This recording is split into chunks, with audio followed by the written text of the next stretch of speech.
Welcome to Applied Math Lecture 3, Part 4. We've done fractions, now we're on to talking about decimals. This is decimal numbers, fractional place value, and how that works. Okay, fractional place value, otherwise known as decimal numbers. So you remember in Lecture 1 we talked about how the Hindu-Arabic numeral system works, so we were working base 10. Okay, so if we have a number like, let's say 567, then what this is really saying is this is 5 times 100, okay, which I'm going to represent as 10 to the power of 2, because that's what 100 is. It's just 10 times 10. So 5 times 100 plus 6 times 10 plus 7 times 1. Now hang on, I'm going to represent 10 here as 10 to the power of 1, and 1, I'm going to do something a little strange and represent 1 as 10 to the power of 0, because any number other than 0 to the power of 0 is 1. Okay?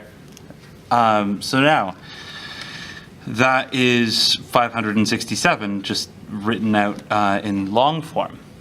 Okay, so what we need now is to be able to talk about numbers that are fractional, that have parts between the integers, right? So not just 567 and 568, but what if I wanted 567 and a half? Well, right, we all know that a half is 0.5. So what that means, using the base 10 system, is I can just say plus 5 times, and just follow the pattern, 10 to the power of negative 1.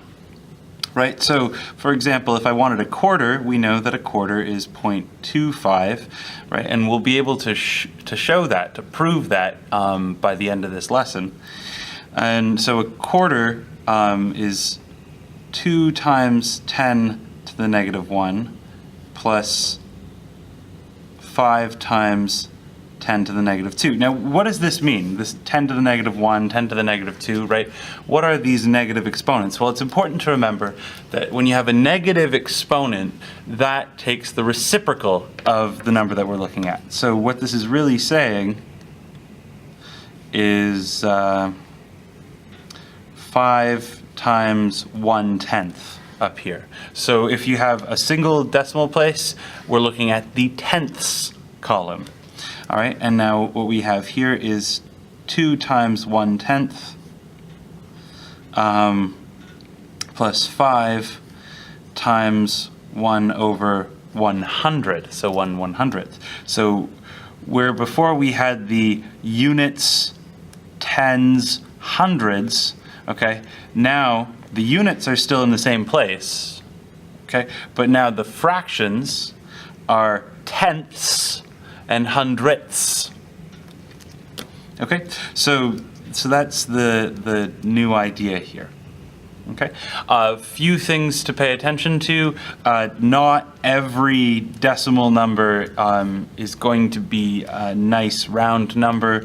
Sometimes, like if I had 1/3 as a decimal, it ends up being 0.3333 and so on forever.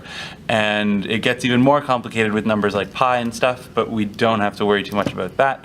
All right, and for most of what we're going to have to worry about, we'll just round to a few decimal places. But how do we round? Well, hang on, that's the next lesson. So we should go back and check off what we've done so far.